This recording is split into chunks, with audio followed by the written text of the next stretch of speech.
Hi dear students, welcome back to your online computer class. In the previous class, we start our third chapter, computer memory, and we see the size measuring chart or how we can measure the computer memory. Okay, today we are going to see types of computer memory. In computer memory, there are two types of memories. Which are they? Primary memory and secondary memory. Okay, computer memory are of two types, primary memory and secondary memory.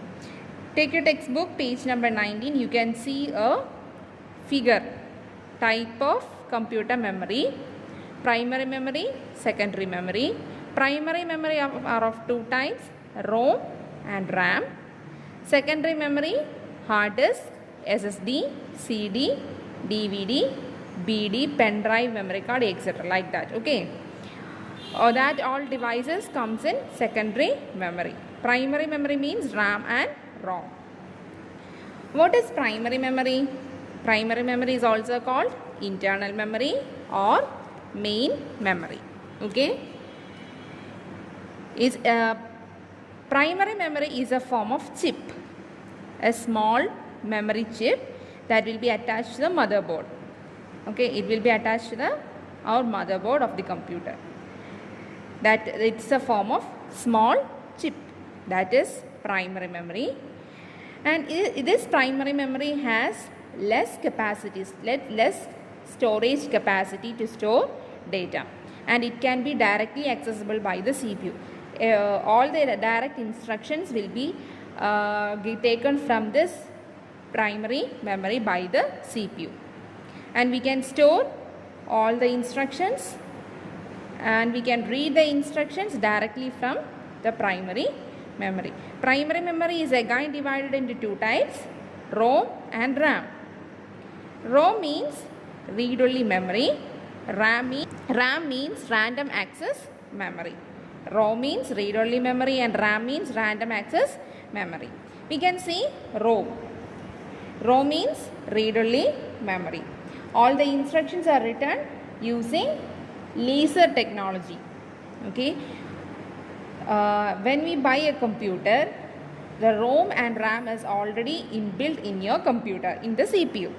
And the instructions, what are the instructions we need to start the computer, all that instructions will be written in that ROM using laser technology by the manufacturer.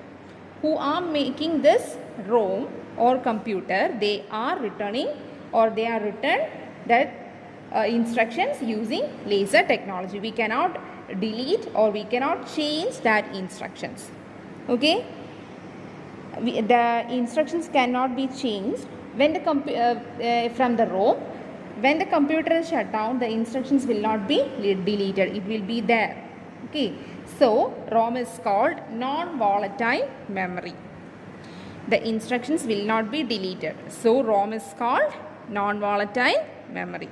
Okay, then ROM are of many types. We can see some of them. First one is programmable ROM, means PROM, programmable ROM. Next comes erasable programmable ROM, EPROM, short form is EPROM. Third one is electrically erasable programmable ROM, EEPROM. Okay, EEPROM.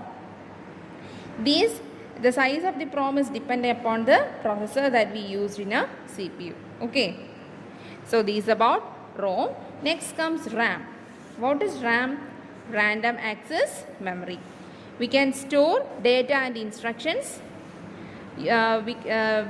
used by the CPU to perform various tasks. We can store all the data and instructions to the RAM. Okay, the data and instructions will be as long as the computer is working. Only when the computer is shut down, the data in the RAM will be deleted. Okay, or modified. It will be deleted when the computer is shut down. So it is called volatile memory. What? Volatile memory. In RAM, we can read and write, or we can change, we can delete all the informations. Okay, we can write the information to the RAM and we can read the information from RAM. It is very high speed. Okay, RAM can be measured using megabyte or gigabyte.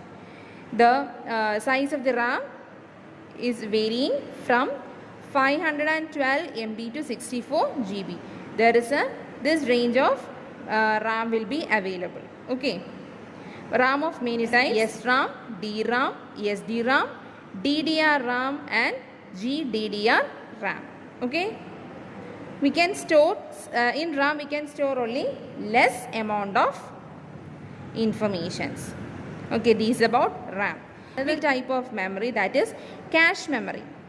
Cache memory means it is high speed, is very fast and it is very speed, that is compared to RAM and RAM.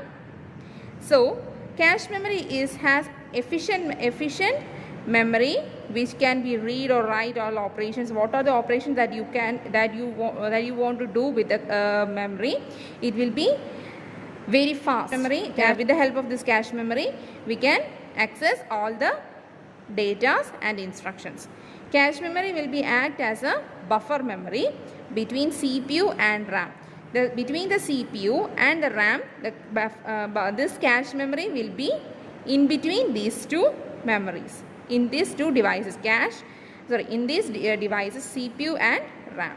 Okay, this is cache memory. Next comes secondary memory. We can see secondary memory and secondary storage devices in next class.